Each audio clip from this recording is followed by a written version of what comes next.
Ladies and gentlemen, boys and girls, welcome to the Everything is Bad New Fangled Motion Picture Show. Welcome back, one and all, to another episode of the Everything is Bad New Fangled Motion Picture Show. I'm your host, Niall. And I'm Nolan. And today we're going to be reviewing the latest and, dare I say, greatest of all of Christopher Nolan's movies. You think so? I think so. We'll get into it, though, in our review. Of course, we're talking about Oppenheimer.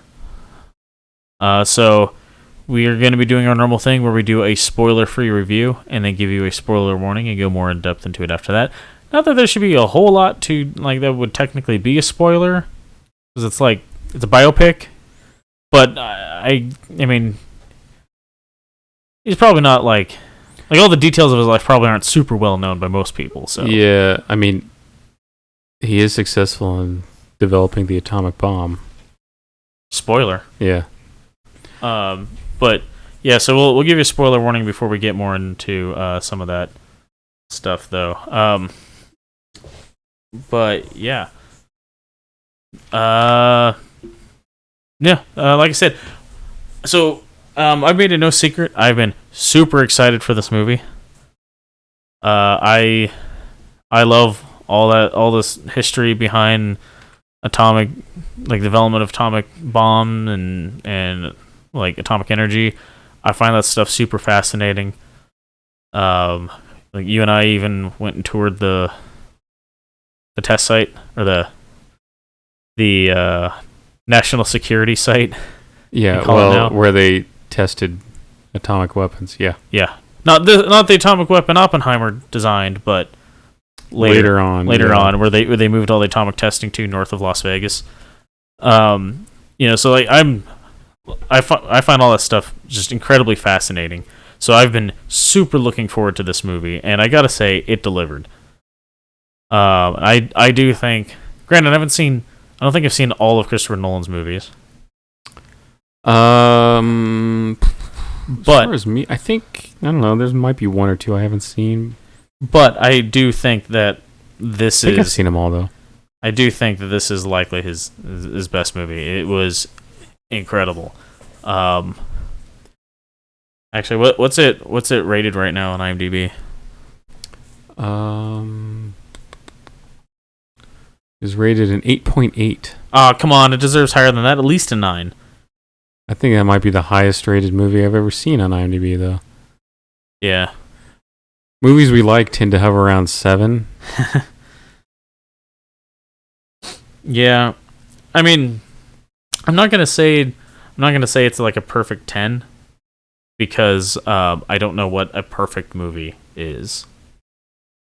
This is very near a perfect movie, though, as far as I'm concerned. Everything was great about it: the casting, the acting, the writing. I actually really liked the pace of this movie. It's 3 hours long.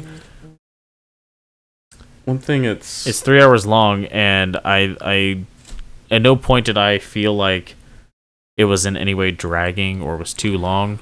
And I know there's some people that disagree with that from what you were saying. Some of the reviews are saying that the part about young Oppenheimer's life was drug out too far. Yeah, but it feels like you need that there to establish his background for, because a big portion of the movie is about the review board to renew his clearance, his security clearance. Yeah.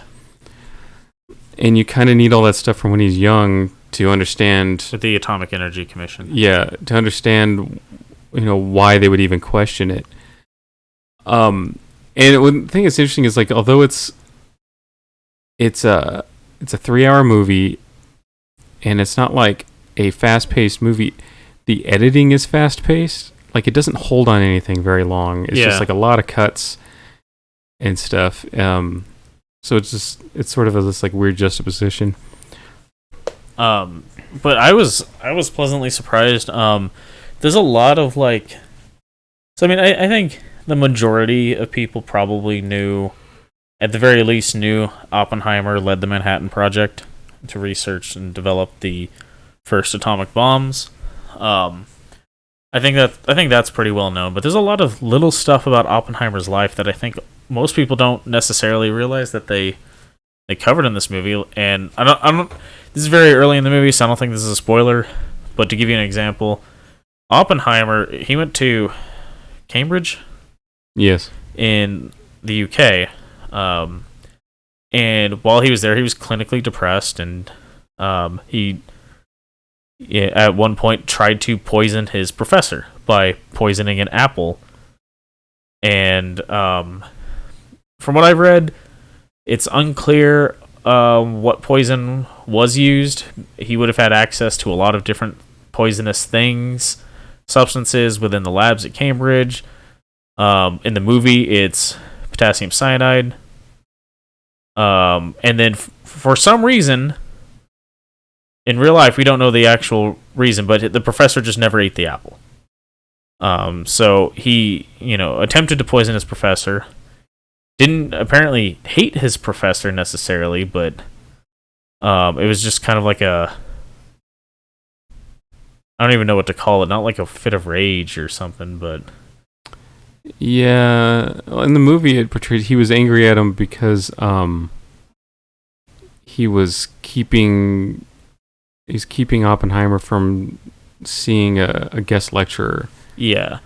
But like I said, in real life we don't know why the professor didn't eat the apple, but the fact that they would put something like that in, when I saw that, I was like, oh, they're actually going like deep into the lore of Oppenheimer here.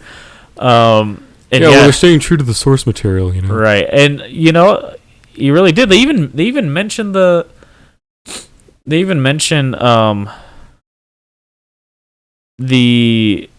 research that was going on at University of Illinois, right? In Chicago, yeah, was underneath the bleachers of the football field. Like little things like that they bring up specifically in the movie that are like very little minor things that don't really matter, but it shows a pretty incredible attention to detail that you don't normally see even in biopics. Yeah, there was one detail that slipped by, and I think the internet has brought this to light rather quickly, but there's a scene with some flag waving that they're using a 50-star flag. Yeah, well, you and I caught that immediately. Well, it's a very distinctive pattern. The 48-star flag is in a square. Yeah. Like, they're all lined up with each other, but they're offset in the 50-star flag of rows of, 8 and 7? Yeah. Anyway, yeah, so every other row is offset in order to fit them all on there. And then 7 and 6. 7, anyway.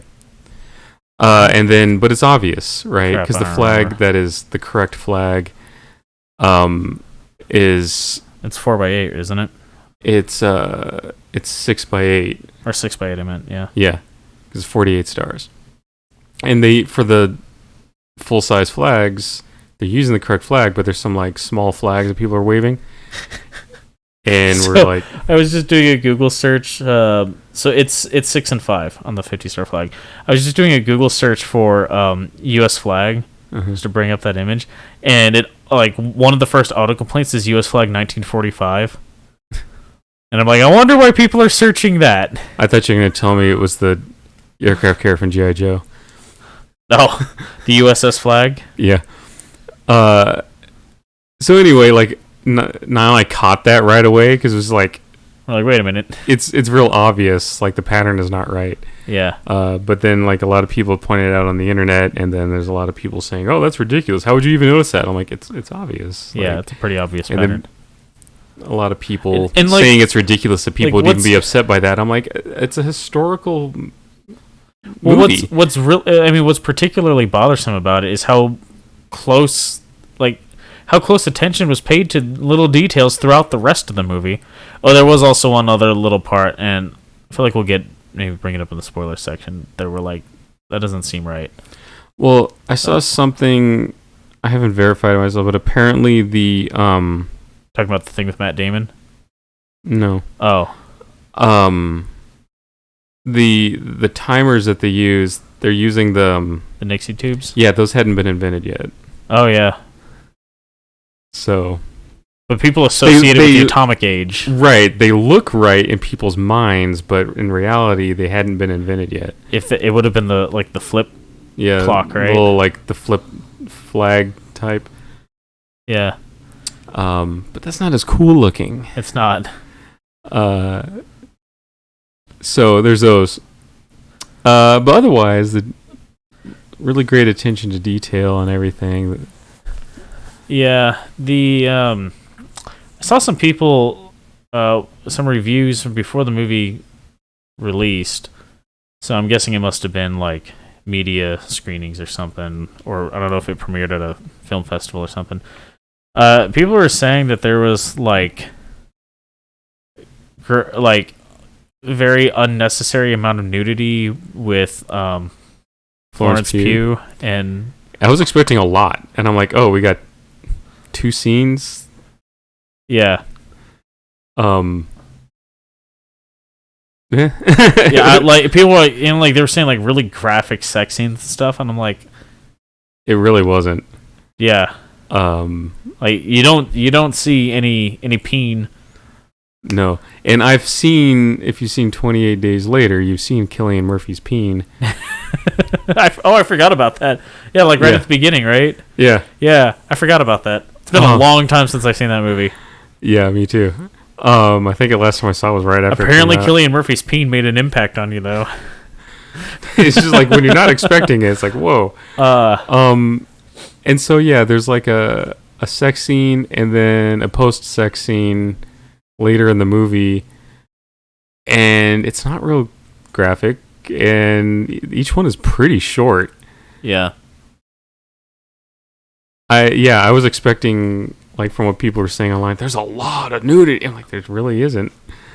Yeah, I don't know. I mean, again, this was like before the movie came out. I don't know if a lot of people who have now seen the movie would write the same thing in their reviews, or if it was just like the few people who had seen the movie were like a bunch of prudes or something. You're just not expecting it to be there at all, I guess. I mean, I'm not surprised. Florence Pugh shows her boobs off just at every red carpet event. Yeah, she's always wearing like transparent dresses and stuff.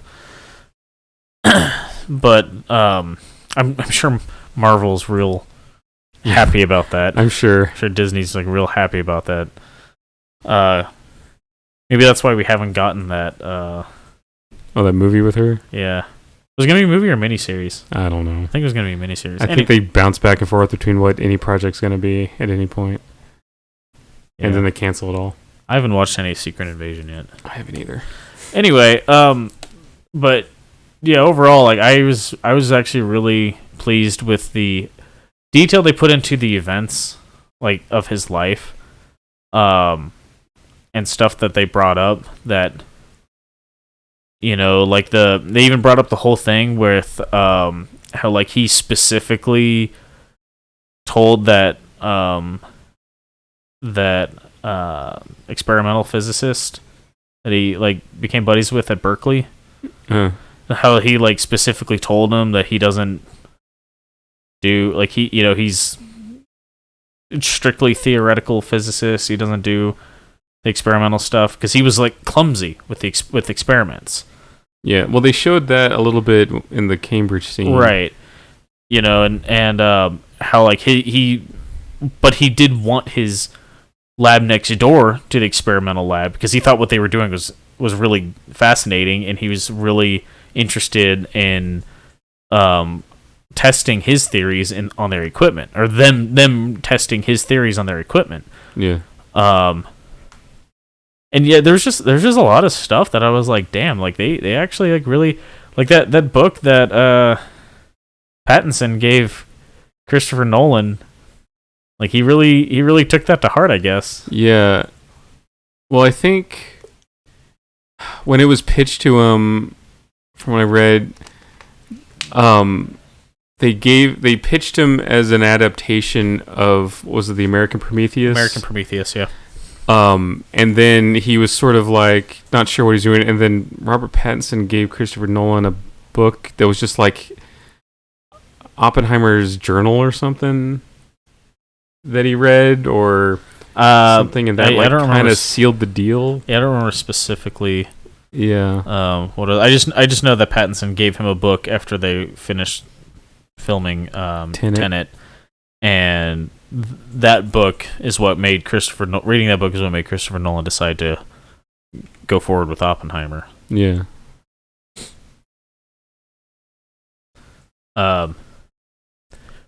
But yeah, so like from a historical standpoint, other than a couple things, like they got the events right, as far as I'm aware.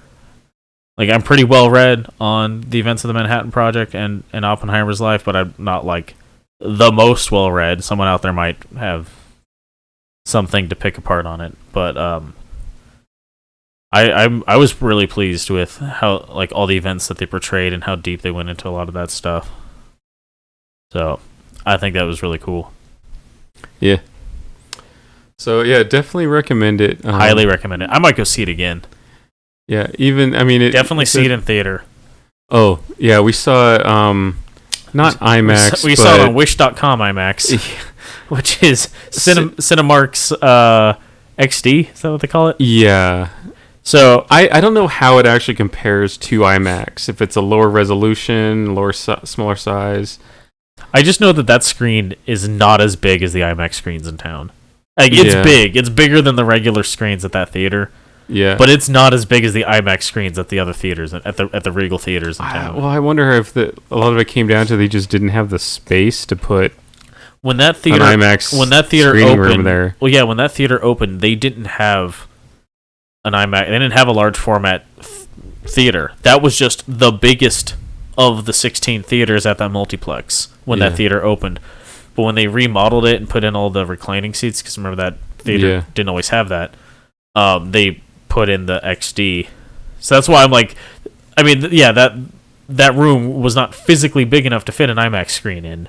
Yeah, that must be the reason why they did that. To say, hey, we have a large format. You can pretend it's kind of IMAX. It's the biggest screen at that theater, that's for sure. That's true. But the audio was really good in that theater. Oh yeah, you could like feel the bass in the floor. Yeah. Yeah, I don't think it's a spoiler to tell you that there's a scene where they detonate an atomic bomb. Yeah.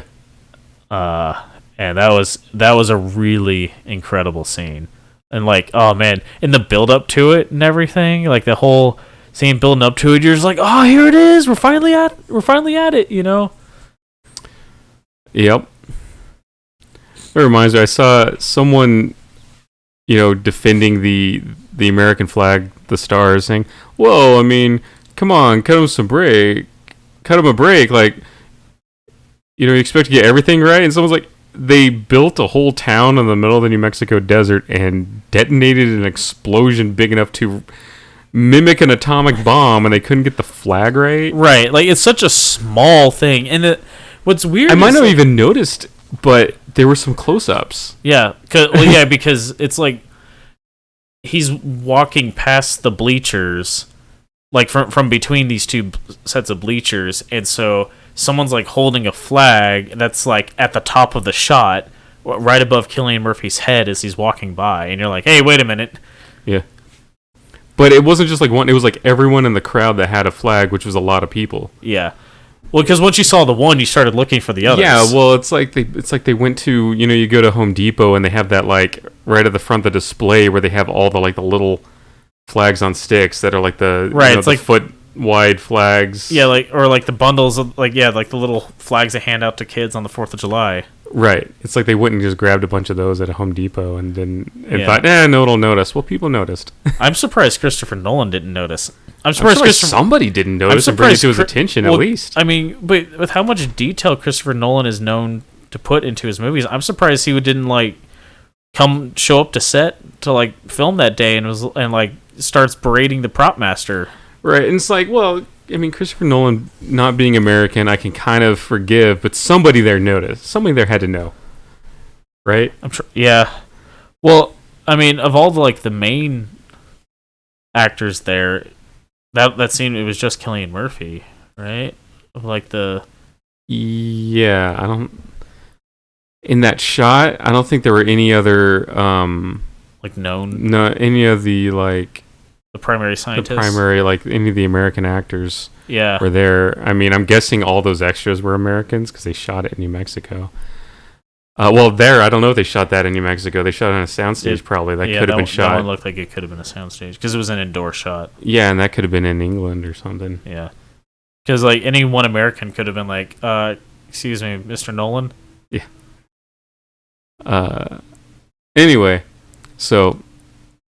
If that's our only beef with the movie, it's a pretty good movie. That and the Nixie Tube countdown timer. Yeah, see, I didn't even know that until I read that later. Yeah. Though I couldn't have told you when the Nixie Tube was invented. I knew, like, once you mentioned the timer, I was like, oh yeah. I didn't think about it at the time. Like, I know Nixie Tubes are more recent than that. I think they were made in the 60s or something. Like, I know Nixie Tubes are a more recent invention than that, but, like, I didn't think about it at the time. But, you know, people have this, like, they sort of, because of the time period, they associate that look with the atomic age and atomic research and stuff. Yeah, and I think things like Fallout don't help. You know what I mean?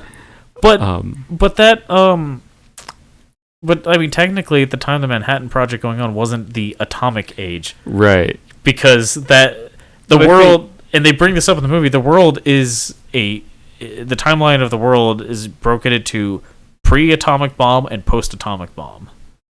Yeah, detonation. And well, I think also though, even if you're just looking at the time period, I think like science fiction movies set in World War II will utilize them as well, you know? Yeah, like Hellboy. Things like that, yeah.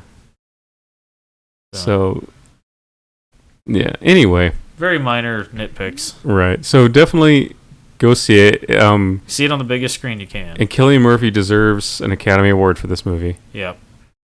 Oh man, yeah, it was great. He even like there's some parts where you're like listening to him talk about stuff and you're like, God, he even like is like really sounding. He's got that mid-Atlantic a little bit. Yeah, like I mean, you there's recordings of Oppenheimer because he did like TV interviews and stuff after World War II, and there's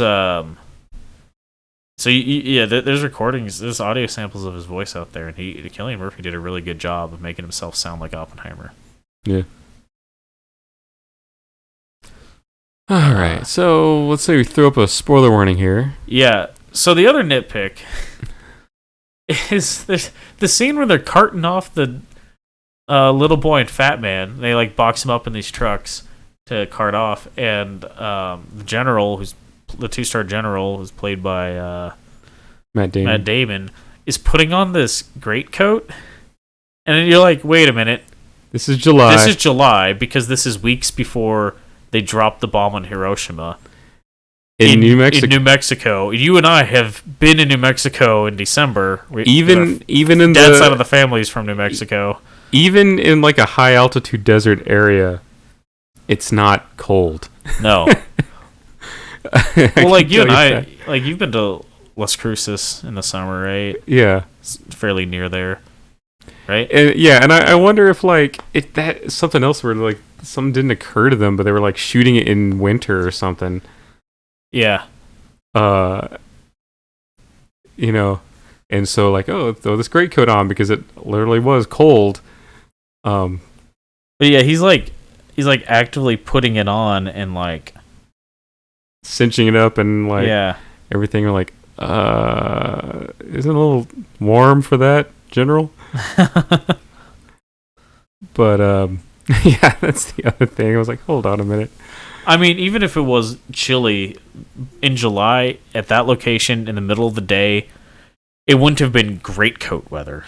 Right. You might have been like, oh, I was buttoning up my jacket, make sure my jacket's buttoned up here. But yeah, greatcoat was a little overkill. You know, if the wind hits you just right, like maybe you want a windbreaker. Yeah. But considering everyone there is either wearing a suit or a uniform, it probably would have been perfectly comfortable, if not a little warm. Yeah. Trying to think, like, what spoiler stuff there is to discuss. I mean, like, Yeah, so this movie, I can tell you this movie cuts back and forth between... it cuts between, like, 3 points. Yeah, like so 3 you have stories. You have Oppenheimer before the review board for his security clearance, and he's kind of telling his story to defend himself against them because he has connections to the Communist Party. He was married to 2 different card-carrying communists. Literally card-carrying members. Literally card-carrying members of the Communist Party. He gave money to the loyalists in Spain. Yeah. And during the Spanish Civil War. Right. So but he never joined the party. And then his wife at the time had sort of disavowed herself from the party by that point. Yeah. So they were not... Well, she explained it, like, she realized that at that time she was naive enough to think that there was a difference between American Communist Party and the Soviets, and then she realized later that there's not, like, communists are communists, and that this is what communism is. Right. And Oppenheimer's his willingness to look at communism was more to do with forming labor unions. He was all, like, for that. Yeah. Which is, especially at a time like that, not necessarily a bad thing. Yeah. Well, and as he put it, he was a New Deal Democrat. Yeah. Which, I mean, FDR got elected 3 times. I think the majority of the country were New Deal Democrats at that point. Yeah. But he was, like, open to discussion and stuff, but yeah, he never himself joined the party. And yeah, he had associations with them, and, like, one was, like, an English professor, right, at Berkeley. Yeah. Was like intimating to him that, like, you know, hey, whatever it is that you're researching, you know, it would probably help the war effort if the Soviets also knew, you know, and, like, I know a way I know people to pass the information through. And so, like, he actually had an opportunity to like, pass information along to the Soviets and didn't.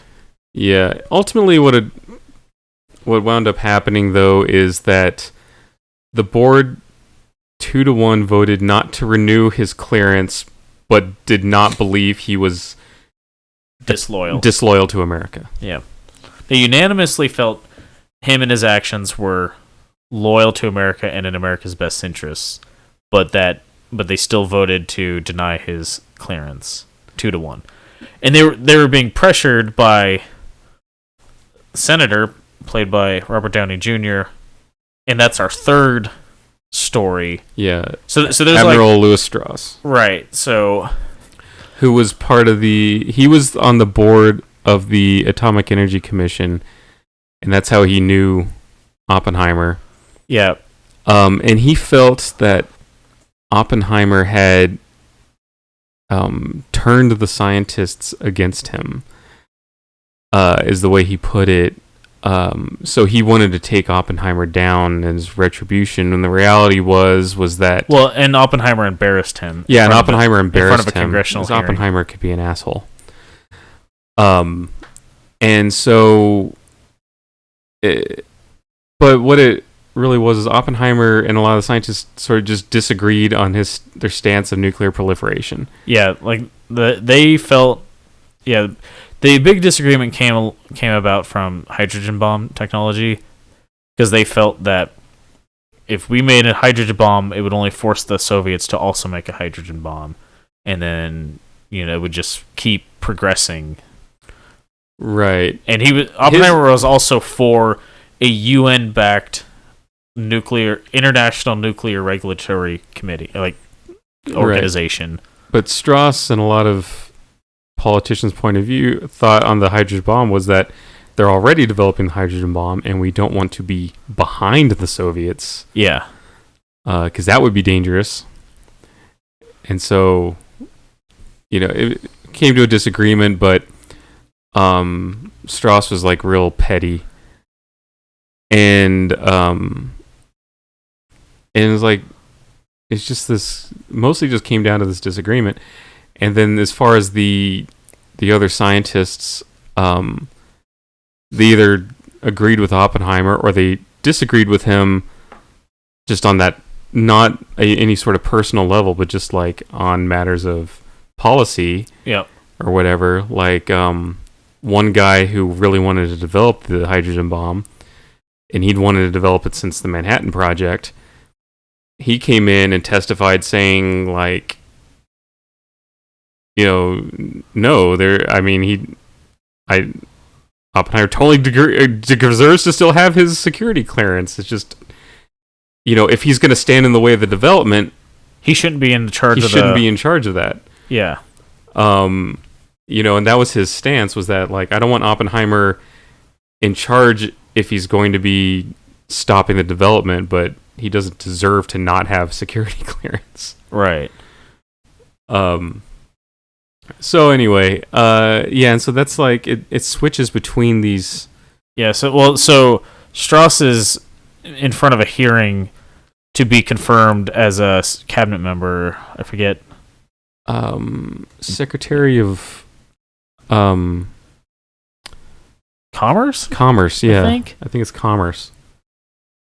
You would think like energy or something, but it was Commerce. Secretary of Commerce. And so, like the nail in his coffin was in Rami Malek. Yeah, Rami Malek, who'd appeared multiple times throughout the movie and hadn't said a word. And I was like, is he ever going to have a line? He shows up and he gives them proof that Strauss went after Oppenheimer on a personal level. Right. And after that, and Oppenheimer's kind of a hero. Yeah, he's on the cover of Time magazine and all that stuff, and people look at him as like he's the guy that ended World War II. A lot of people viewed him that way. Yeah. And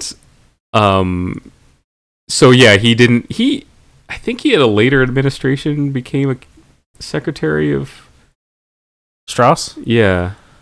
Maybe. I don't know. Yeah, this wasn't Eisenhower, was it? I think it was. Was Eisenhower? I think it was under Eisenhower. Yeah. Anyway, and he's played by Robert Downey Jr. and he's great. Yeah. The whole cast was fantastic. Yeah. There was someone I was going to bring up. Oh, Dane DeHaan. He plays this like lieutenant colonel, and he's actually of an age where that's conceivable, especially in World War II, where people are getting like promoted very quickly and stuff. But he still looks so young. He's so baby faced. He looks so young. He didn't look nearly old enough. But like, if you look at it, it's like, okay, well, he's actually almost 40. So right, you're like, oh no, yeah, okay, that makes sense. Yeah, he just still looks so young, is all. So he just stood out as like, and he's got one of those like. He's got one of those faces where he can like the glasses made him. He can pull a look that just makes you just like not like him. Right. Well, I was gonna say the glasses like seemed like they. Like, 'cause this character was wearing glasses. Yeah. The glasses like made him look younger. I felt like too. Something about them. I don't know. Yeah. Just he looked so baby faced for this. Yeah, but there's like all these like actors that pop up. You don't even like realize necessarily that they're in here. Like, I guess it was a surprise to people that Gary Oldman was in here and he plays President Truman. Yeah. And I was saying like, oh, he should play Stalin sometime so we get the whole trifecta of the Allied leadership. you know. Yeah, the that scene was really well done, where Oppenheimer goes to Truman, and this is a pretty well documented event where Oppenheimer went to Truman and was like, basically saying how he felt like guilty for the deaths of these people, and that bombing of Nagasaki was very much unnecessary. And Truman was like, "You didn't bomb those people, I did. This isn't about you." Yeah. Right? And I was telling you, like, you know, like, while I agree that was largely any sort of blame you want to lay for the death of those people belongs more with Truman than Oppenheimer.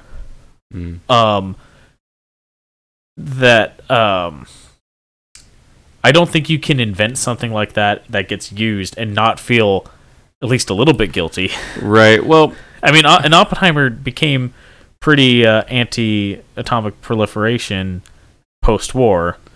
Yeah, so a lot of the scientists had this, what they wanted to happen, I think it was somewhat naive, is that what they expected or wanted to happen was that they develop the bomb, they test the bomb, they show it to the world saying, look what we can do, and now the Axis would just surrender because they don't want that used on them. Or worst case, if they were going to use it on someone, it would be the Nazis.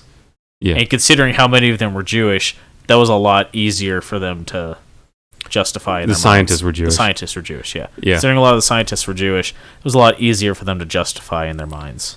Right.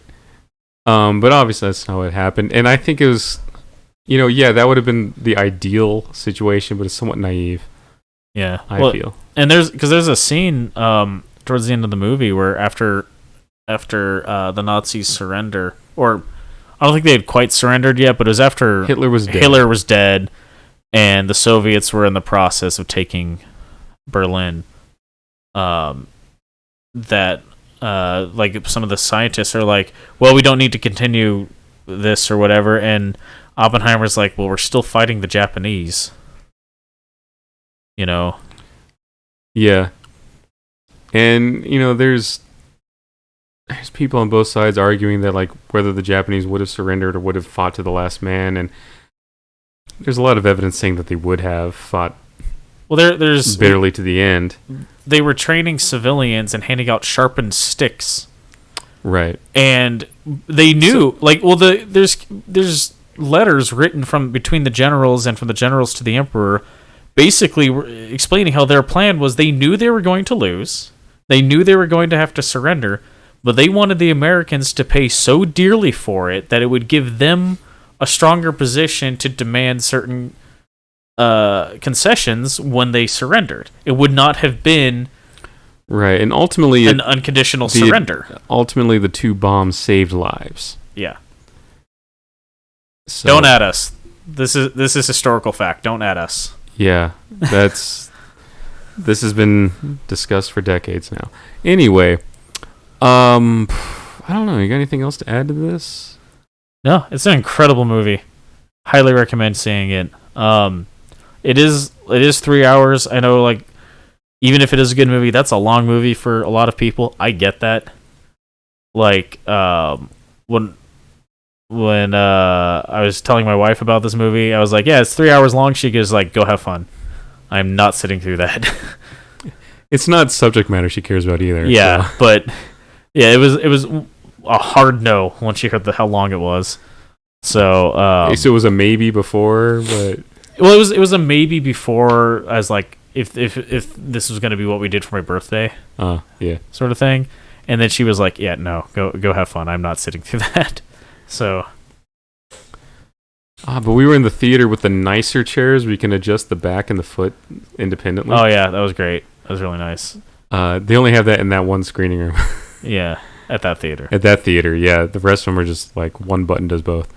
Anyway, so coming up, Haunted Mansion. Yeah. Gonna be next. That. Yep. Definitely seeing that. I kind of want to see Ninja Turtles. Man, I just don't give a shit about the Ninja Turtles. Like, I'll admit, it looks like probably the best Ninja Turtles movie they've made. But I just... Man, I just really don't... It's like those G.I. Joe movies for the same thing, where, like, I'm just not the age to have been the audience for this thing. Yeah, I was never really into G.I. Joe. It's a little earlier for me. Also, the subject matter, like anthropomorphic animals, when you're like 4 years old. That worked. Anyway, so possibly we're thinking maybe Last Voyage of Demeter if there's nothing else going on. I mean, yeah, we'll probably go see that. I mean, we're not doing anything that weekend. I don't think. This is Haunting of the Queen Mary. First I've seen of that. Equalizer 3. Yeah, buddy. See that.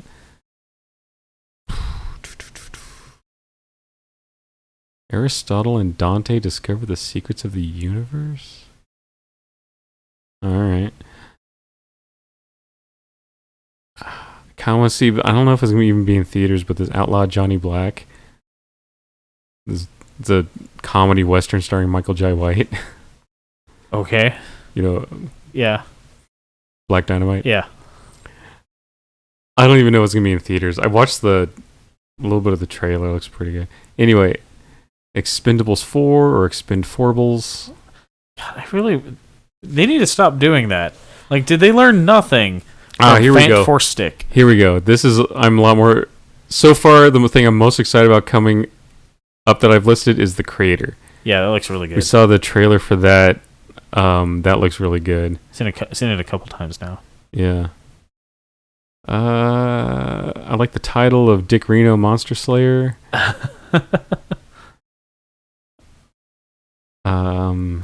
I was kind of looking forward to Kraven the Hunter till I saw the trailer, and I'm like, it doesn't really look that good.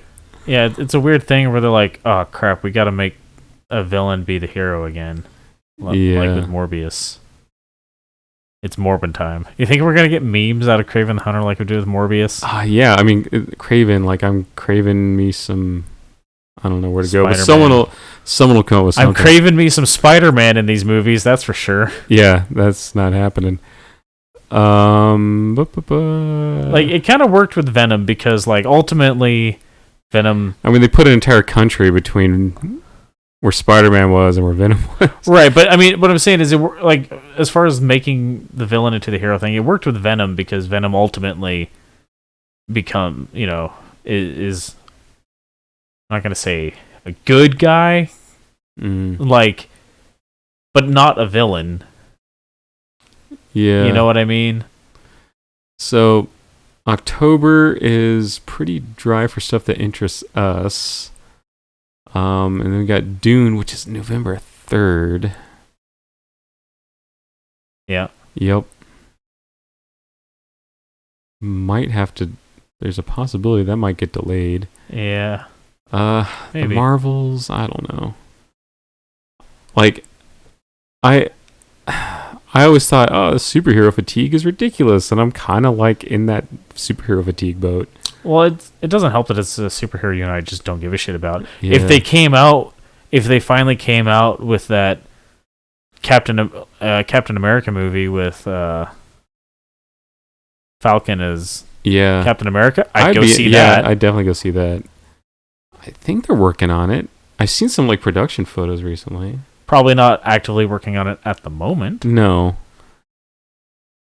Hunger Games about songbirds and snakes. That actually probably seeing that. There's nothing else going on that week, and that actually looks better than the Hunger Games movies. Napoleon. Definitely saying Napoleon. I'm curious how. I think we discussed that. They're definitely not going to cover Napoleon as thoroughly as they covered Oppenheimer. No, and like judging by the trailer, it looks like he has a victory in Egypt. Of all. I wonder if it'll be a situation, or if they'll. I wonder if they will frame it in a way where it's like, he still shows his military prowess, his tactical genius by it was impossible Not odds. a total loss. Yeah, it's impossible odds, and he still managed to do well despite the loss or something like that. Yeah. I'm wondering how much of a pro-Napoleon propaganda piece it's going to be. So Wonka. Now, if we could just isolate all the scenes with Hugh Grant and just watch that, I'd be more interested in it. First Snow White, and now this. They're just like not letting little people have a chance in Hollywood Right now. I did see. I just learned from something the other day. Timothée Chalamet is going out with Johnny Depp's daughter. Oh yeah? Yeah, they were seen like vacationing together and making out, and Ooh la la. yeah, probably doing a lot more than that behind closed doors. Anyway, Ghostbusters sequel still doesn't have like an actual name, but it's coming up real quick. You think Kevin Smith's daughter is like teasing her about it? Why? Who's she dating? I'm just saying because they're friends, Yeah, I know, but like she's dating like this twink.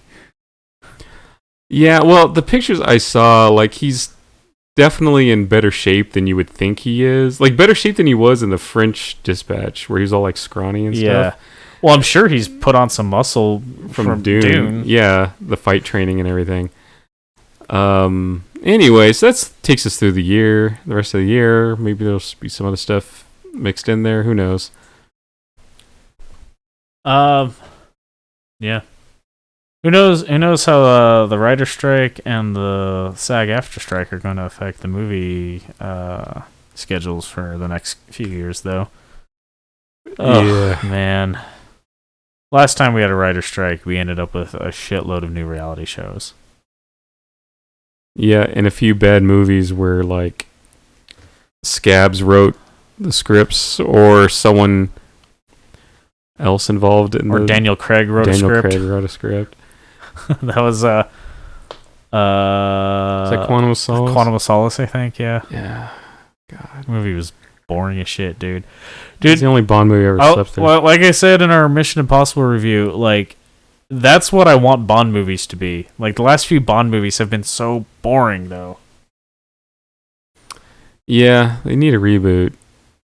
That's for sure. Well, they're supposedly Henry Cavill is on the short list to be Bond, but That's what I heard. I'm a little worried about that though, because they want a 12-year commitment, and Henry Cavill's supposed to be doing Warhammer stuff, and I want good Warhammer stuff. Yeah. And I trust Henry Cavill with Warhammer. Yeah, I'd rather Henry Cavill not be Bond. There's plenty of guys who could be Bond. Yeah. Not a lot of people who could do Warhammer justice. Well, and the thing is too, like I think Henry Cavill would get bored before the end of that 12-year commitment. Yeah, well, I'd seen where someone had asked him about it, and he said he wasn't interested in a commitment that long, but maybe they offered him just another truckload of money. I don't know. Or maybe they shortened what the commitment they want. Think about like 12-year commitment for Bond means like what, 3, maybe 4 movies? Yeah. I know like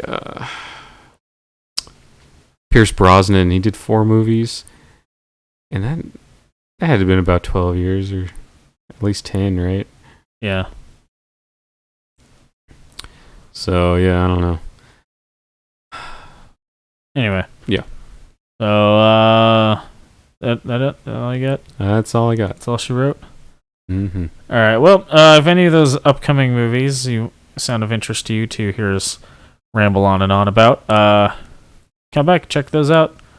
Hit the bell and subscribe or whatever, or don't, whatever. Don't let me tell you what to do. And yeah, go check out our other reviews too. What was our last review, Nolan? Mission Impossible: Dead Reckoning Part 1. Yeah. Did you only remember that because I brought up how Mission Impossible is what I want Bond movies to be? Yeah, I think maybe, probably. But yeah, so go check out that review and our past reviews. We got a lot of them, hundreds of them, in fact. We are currently recording number 214. Dang, that's a lot. All started because Nolan was butthurt about how people were treating Alien Covenant online. I thought they were being a little unfair. So, Not the best Alien movie by any means, but I think they're still being a also little not unfair. our best review. Our audio quality in that one's not great. Yeah, well. But anyway, so yeah, come back, check out our upcoming stuff. We see lots of movies. Our best review, though, what was it? Our best performing review? Yeah, Or like what I think was our best both. Our best performing review, is it still Traitor of Mars? It might still be Traitor of Mars. I have to look. Which is the Starship Troopers movie. I could see where you wouldn't just recognize the subtitle of a Starship Troopers movie. That was what, like the fifth Fifth Star one, Trek? fifth one, yeah. Yeah. So there's the first one, then there's the fifth one, and those are only like good ones. 3 was fun in a silly way, though. It was, yeah. Now that you mention When Rico walks through the smoke and like points at that soldier impaled with the shovel and was like, "You pick up that shovel, and get back to work." It's like, come on, man. That set the tone for the whole movie. That's why it was an enjoyable movie. Yeah. The shovel scene. Anyway, Yeah. So check out the stuff. Come back. Check out our upcoming reviews. We see lots of movies. So until next time, thanks for listening. bye. Toodles.